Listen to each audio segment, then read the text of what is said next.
భారతీయ ఛానల్కి స్వాగతం. జై శ్రీరామ్.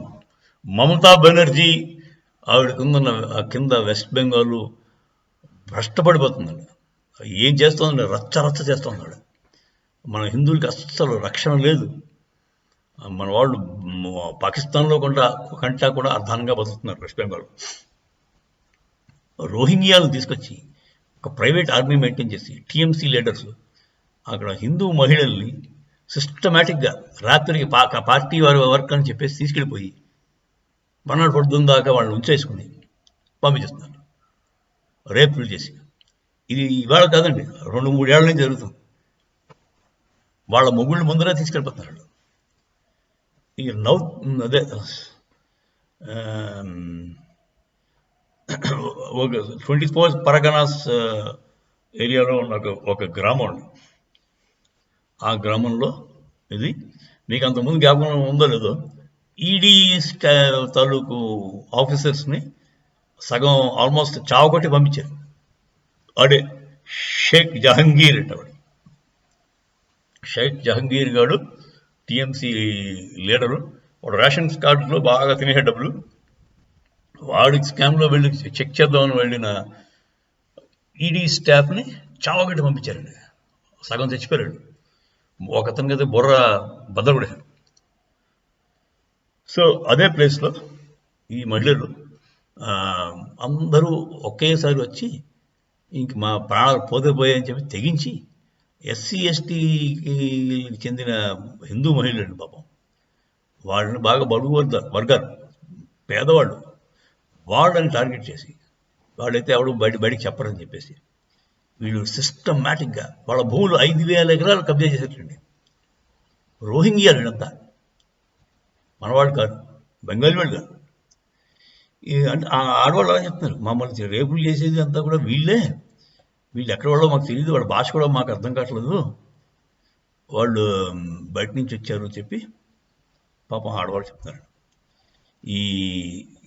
ఏమిటంటే ఇప్పుడు వాళ్ళ భూములు కబ్జా చేస్తారు. 5,000 ఎకరాల దాకా భూములు కబ్జా అయిపోయి పైగా ఆడవాళ్ళని ఎత్తిపోతున్నారు. మాట్లాడడానికి అవకాశం లేదు, మాట్లాడితే చంపేస్తారు మగాళ్ళు. అంచేత చాలా భయంతో అసహ్యకరమైన జీవితం గడుపుతున్నారు పాపం వాళ్ళు. చాలా చాలా పిటేబుల్ కండిషన్. మన దేశంలో మన హిందువులకి రక్షణ లేదు. వాళ్ళు ఏమైనా అంటే కాఫీర్లు వీళ్ళు అని ఓపెన్గా చెప్తారు, కాఫీర్ అంటారు. ఈ మహిళలు చెప్పడం ఏంటంటే వీళ్ళు బెంగాలీ ముస్లింలు కారు, బెంగాలీ ముస్లింలు అయితే పాపం ఆడవాళ్ళ జోలికి వచ్చేవారు కాదు, వీళ్ళే చేస్తారు ఇలాంటి అదపనులు అని చెప్పి వాళ్ళు చెప్తారు. సో ఈ రోహింగ్యాలు తాలూకు వాళ్ళు ఎలా వచ్చారు, వాళ్ళకి అన్ని రకాలుగా ఐడెంటిటీ ప్రూఫ్లు ఉన్నాయంట.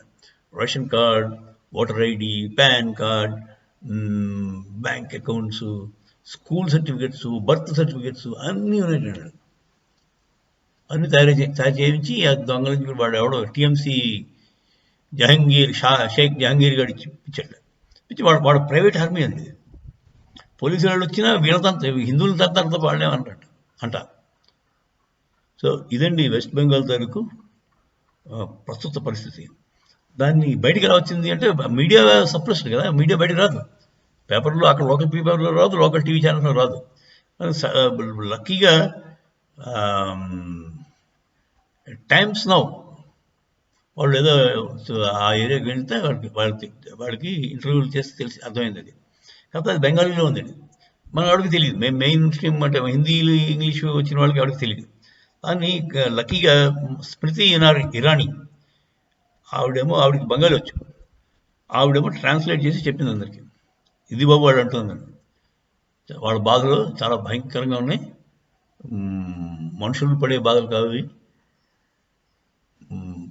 జంతువుల కంటే హీనంగా చూస్తారు వాళ్ళని అని చెప్పి స్మృతి ఇరానీ గారు చెప్పడం వల్ల బయట వచ్చింది.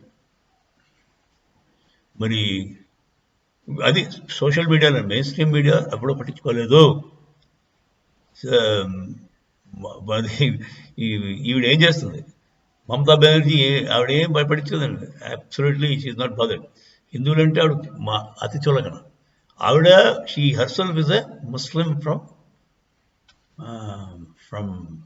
Bangladesh in the guise of Hindu Brahmin. ఆవిడ హిందూ బ్రాహ్మణ్ పేరెట్టేసుకుని నెహ్రూ గారు చేసినట్టే ఈవిడ చేస్తుందండి. కనిపెట్టండి, చాలా ప్రమాదం. వీడికి ప్రైమ్ మినిస్టర్ అయిపోదామని కూడా అంబిషన్ ఉంది. అది కానీ అయితే ఇంక మీకు మాకు కూడా రక్షణ ఉండదు. మీ కామెంట్స్,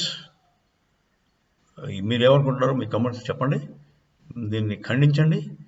దీనికి సొల్యూషన్ కూడా ఏమైనా మీ ఆలోచనలో మీకు తెలిసిన సొల్యూషన్ ఏమైనా మంచిది ఉంటే అది కూడా సజెస్ట్ చేయండి. జై శ్రీరామ్. Her her Mahadev.